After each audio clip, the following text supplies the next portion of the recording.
कहते हैं तदंतर समय के अनुसार हिमालय के विशाल पृष्ठभाग पर पार्थी का संबर रचाया गया।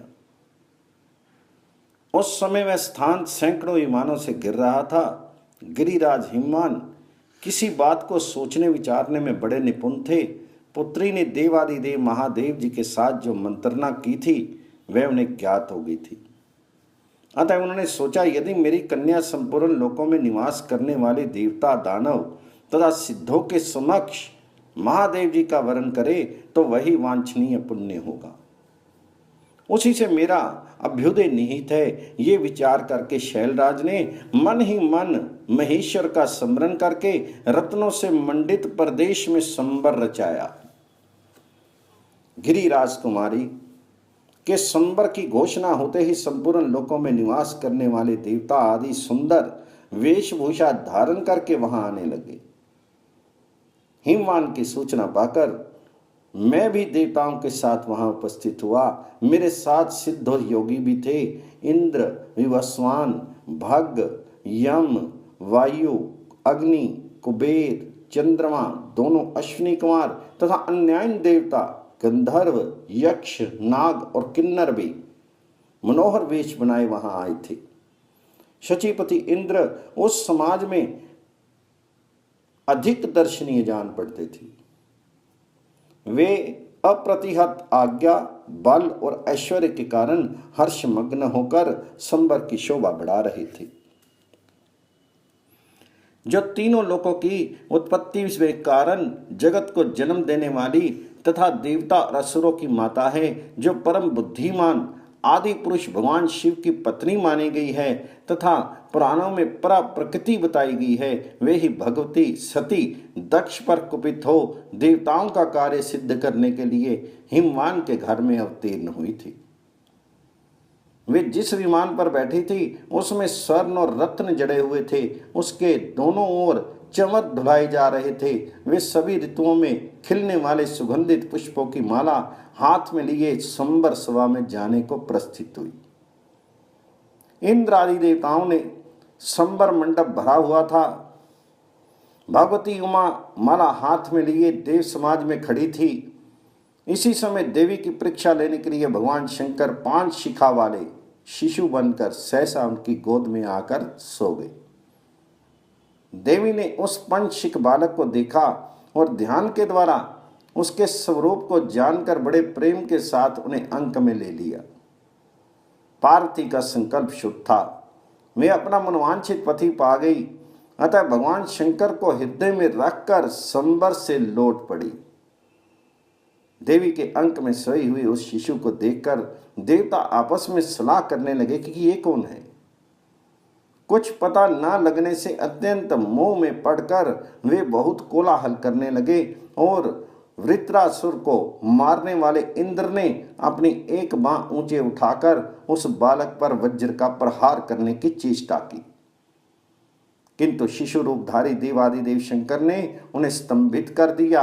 अब वे ना तो वज्र चला सके और ना हिलडुल सके।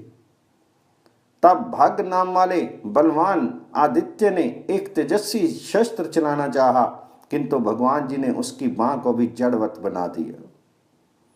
साथ ही उनका बल, तेज और योग शक्ति भी व्यर्थ हो गई। उस समय मैंने परमेश्वर शिव को पहचाना और शीघ्र उठकर उनके चरणों में आदर पूर्वक मस्तक झुकाया। इसके बाद मैंने उसकी स्तुति करते हुए कहा, भगवान आप जन्मा और अजर देवता हैं। आप ही जगत के श्रेष्ठा, सर्वव्यापक, परावर स्वरूप, प्रकृति पुरुष तथा ध्यान करने योग्य विनाशी हैं। अमृत, परमात्मा, ईश्वर, महान कारण, मेरे भी उत्पादक, प्रकृति के सृष्टा, सबके रचयिता और प्रकृति से भी परे हैं। ये देवी पार्वती भी प्रकृति रूपा है, जो सदा ही आपके सृष्टि कार्य में सहायक होती। ये प्रकृति देवी पत्नी रूप में प्रकट होकर जगत के कारण भूत आप परमेश्वर को प्राप्त हुई है। महादेव, देवी पार्वती के साथ आपको नमस्कार है।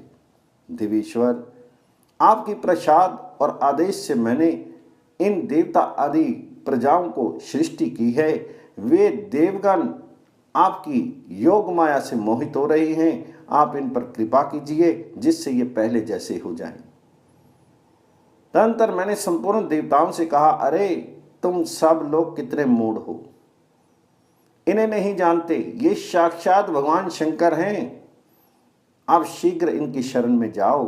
तब वे सब जड़वत बने हुए देवता शुद्ध चित्त से मन ही मन महादेव जी को प्रणाम करने लगे। इससे देवादिदेव महेश्वर ने प्रसन्न होकर उनका शीर पहले जैसा कर दिया। तत्पश्चात देवेश्वर शिव ने परम अद्भुत त्रिनेत्रधारी विग्रह धारण किया। उस समय उनके तेज से तिरस्कृत होकर संपूर्ण देवताओं ने नेत्र बंद कर लिए। तब उन्होंने देवताओं को दिव्य दृष्टि प्रदान की जिससे वे उनके स्वरूप को देख सकते थे। वह दृष्टि पाकर देवताओं ने परम देवेश्वर भगवान शिव का दर्शन किया। उस समय पार्थी देवी ने अत्यंत प्रसन्न होकर समस्त देवताओं के देखते देखते अपने हाथ की माला भगवान जी के चरणों में चढ़ा दी। ये देख सब देवता साधु साधु कहने लगे। फिर उन लोगों ने पृथ्वी पर मस्तक टेककर देवी सहित महादेव जी को प्रणाम किया। इसके बाद देवताओं सहित मैंने हिमवान ने कहा,